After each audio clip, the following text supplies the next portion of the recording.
Salut à tous et toutes. Aujourd'hui, on va un peu reparler de cinéma. C'est pas un ticket ciné, un show ou un nouveau format, c'est juste une vidéo pour parler de cinéma.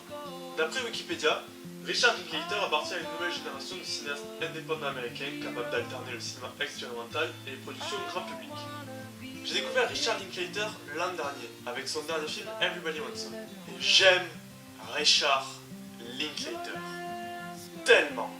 J'avais donc envie de revenir avec vous sur ce réalisateur qui rentre à l'aise dans mes 5 réalisateurs préférés de tous les temps. Alors déjà, j'ai pas vu tous ses films, il en a fait une bonne vingtaine, mais ce que j'ai vu, je pense, représente assez bien le travail du monsieur. On va donc voir pourquoi j'adore son cinéma et pourquoi vous devriez vous y pencher. Comme je l'ai dit, j'ai d'abord découvert Everybody Wants Some, qui est un film de potes. Concept simple, on suit un groupe d'étudiants à la fac dans les années 80, les 3 derniers jours avant la rentrée. Et c'est tout. Un feel-good movie de qualité avec des personnages vraiment attachants et tu te laisses bien prendre dans l'ambiance. Puis ensuite j'ai découvert Dazed and Confused. Everybody Wants Some en est une suite spirituelle. Ici c'est quasiment la même chose sauf qu'on est dans les années 70 au lycée et c'est le dernier jour de l'année. Ce film a le petit plus d'avoir été le premier vrai rôle de Matthew McConaughey et on y trouve même un jeune Ben Affleck. Très enthousiaste à découvrir le reste de sa filmographie, j'ai donc entamé sa trilogie des Before.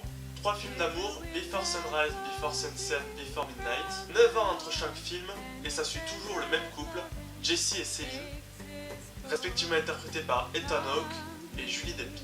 Donc 3 très beaux films. Et enfin, le film applaudi par tous, le film de Richard Linklater, un pari osé, un pari risqué, un résultat excellent, le summum des films de Richard Linklater, presque tout le monde en a entendu parler, Boyhood.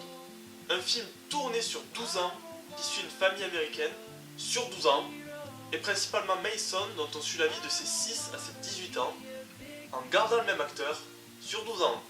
C'est génial.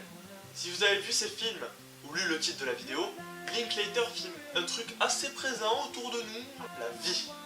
Il filme la vie. Ces films sont des morceaux de vie. Vous allez peut-être trouver mon argumentation qui va suivre un peu bancale, mais je trouve que Linklater fait des films très sensoriels. C'est vraiment en vous les faisant regarder que vous pourrez comprendre ce que c'est un film de Richard Linklater. Mais je vais quand même essayer d'argumenter un peu tout le bordel. Déjà, ce que je trouve le plus important pour représenter la vie, c'est le jeu d'acteur. Je pense que Linklater laisse beaucoup de place à l'improvisation à ses acteurs, tellement tous les dialogues de tous ses films font vrai. On le ressent certes dans Everybody Wants Some et Dazed and Confused avec ses groupes de potes, mais c'est surtout dans Before Sunrise, Sunset et Midnight qu'on le ressent le plus.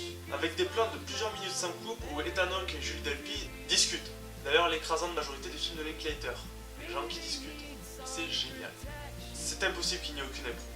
Dans ces 3 films, on a vraiment l'impression que Ethan Hawke et Julie Delpy ont juste été lâchés devant la caméra et doivent discuter et tomber amoureux. Pour la réalisation du monsieur maintenant, je n'ai rien à dire. Non pas parce que c'est irréprochable, parce que Linklater pose sa caméra et filme. C'est tout. Il ne se prétend absolument pas un réalisateur visuel, il filme pour montrer et c'est à peu près tout. Ce qui, pour ce qu'il montre, est suffisant. Ses scénarios sont également excellents, tous les films dont je vous ai parlé, il les a également écrits. Et en plus des dialogues qui font vrai, comme je vous l'ai dit, il montre des morceaux de vie. Et on a vraiment, par exemple, envie d'être pote avec les gars dans Everybody Wants Some ou Dazed and Confused. Linklater arrive à filmer juste ce moment, même s'il se passe pas sur une grande durée. Everybody Wants Some se passe sur une durée de 3 jours. Dazed and Confused et Before Midnight se passent sur une soirée. Before Sunrise sur une nuit. Et Before Sunset en 1h20. Le film durant 1h20 et ne contenant aucune ellipse temporelle. Puis il y a Boyhood. Boyhood, comme je l'ai dit, c'est le sommet du cinéma de Richard Linklater.